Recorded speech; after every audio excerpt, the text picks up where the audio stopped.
Swerte mo kung mapagbibigyan.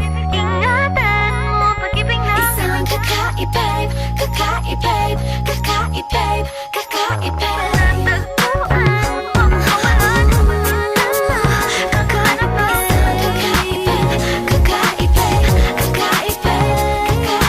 Simple walang ate, prende lang siya lagi. Pagkakasundo ng puso't utak nyo ay grabe. Kayang sumabay sa trip ng inyong tropa. Siya pa yata makakatalo sa'yo sa Dota. Di ka pahihirapan pa akyatin na ligaw. Kahit ang kaya mong ipakain na nga isa. Huwag kang magkakamali na pag-isipan siya ng cheap. Wala lang talagang kaso sa kanya kung mag-jeep. Marunong maglaba kahit wala sa itsura.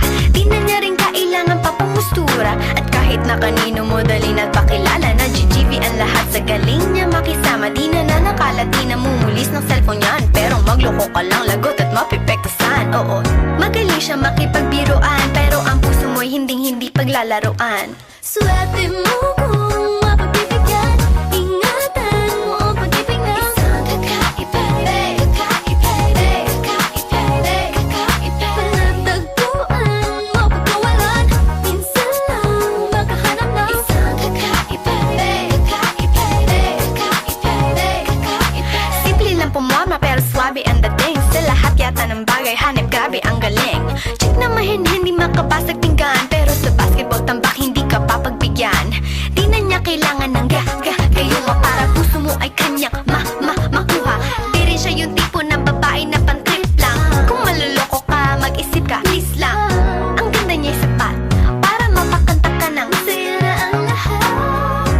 okay lang yan ba't siguro kulang ka sa talino kung sa kanya'y di tapat. Inakala mo Na madali siyang palitan na papatunay ito na kailangan ng tabasan mga sungay mo. Kundi hindi siya nararapat sa buhay mo. Swerte mo kung mapagbibigyan. Ingatan mo ang pag-ibig na isang kakaibig, kakaibig, kakaibig, kakaibig. Natagpuan mo pagkawalan. Minsan lang makahanap na Isang kakaibig, kakaibig, kakaibig, kakaibig. Di mo siya maririnig humingi ng tawad. Mararamdaman mo na lang at magugulat at gagaan ng loob kaya siya ay walang katulad.